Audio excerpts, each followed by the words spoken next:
one of the questions I ask people when they're coming to me for weight loss, and I ask them some questions about what kind of foods they like and how they eat.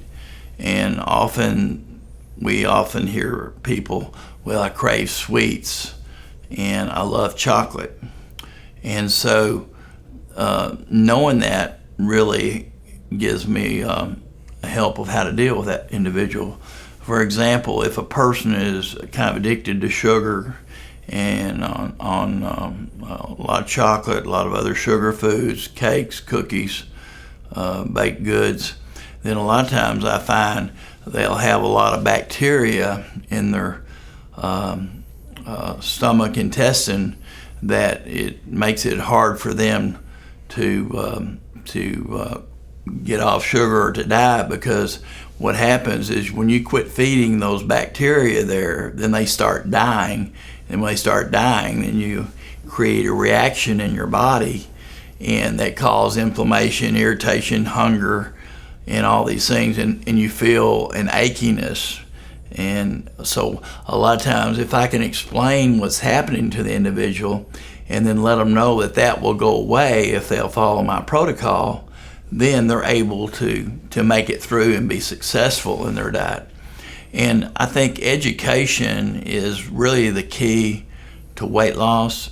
And for us to educate people, we got to find out what's wrong with them. We got to ask the right questions so that we can explain to them why they need to not eat sugar, what they're going to expect, how they're going to work through this issue of coming off the sugar addiction. And then that helps people. And it's kind of like an alcoholic, for example. I think AA works because it works. You learn a little bit every meeting about alcoholism. And if you don't have a knowledge of alcoholism, then very few people whip it. It's the same way with eating. If you don't have a knowledge of what you're doing, why you're overeating, like say sugar, for example, salty foods is another example. When I see salt craving, a lot of times I find people with low cortisol, they've been under a lot of stress, and they're in all this stress, and that salt and things, it craves salt, because when you have that low cortisol, your aldosterone is down, your salt levels get lower in your body, so you start craving salt. So when I get people that crave those salt and crackers and salty foods, they don't eat the sugars, then a lot of times I have to explain to them what's happening. And this is when a lot of times I might recommend cortisol testing to see where their cortisol levels are. And our cortisol in the morning should be high and then gradually taper down through the day. And then by the time you go to bed at night, then it gets real low, like around 2. And then when you go to sleep at night, it builds up the reserves again to in the morning, and you gradually go down. What happens if people are under chronic stress, and I guess I need to talk about stress because that's probably our most number one problem of the world today. When we are under that chronic stress, then we're always kicking in cortisol. It's kind of like that's the one giving you the energy. It's like when you're running away from a tiger's chasing you. It's like when you're seeing your kid about to get burned on the thing, you get all this energy and power comes from cortisol, but cortisol depletes the power of the body. It uses up your energy reserves. And so if you have that chronic stress in your job, chronic taking care of the kids, if you're not sleeping at night, sleep is so important. If you don't sleep well, then you're not going to build up your cortisol levels for the morning. So then you don't sleep, you're tired all during the day, and then this thing goes to fatigue.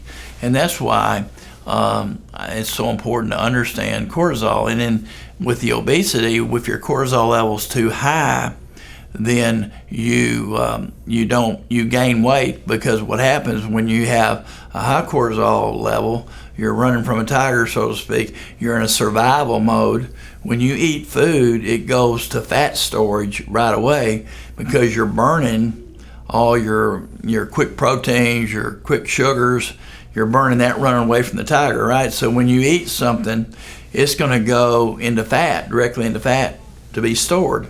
So the same way, if you have a low cortisol level, you end up gaining weight too, because you're fatigued, you don't have any energy. Again, the fat has more calories per mole if you took chemistry, MOLE, but there's 9 calories per mole in fat, where there's only 4 in protein, and I think 4 in sugar too, or carbohydrate. So you get a lot more energy from burning fat. So that's why we store things in fat and our energy, so we can use it to survive on later on. It's kind of like the bear in the end of the summer goes out and eats all these fish and puts on all this weight and fat, so that through the hibernation period it has that fat, so it survives by the fat burning and taking care of the heart and the organs and the bones and everything that the body needs. Human nature is just unbelievable. Our nature is on how we're designed to survive. And so we're another animal, which people don't like to say we're animals, but we have a survival mode to be in. Men in tough jobs, we survival mode of repressing and blocking out and denial. I don't have problems because we got to go out there and work and make money. We ignore the pain we have. We ignore the stress around. We ignore our wife. We ignore our kids.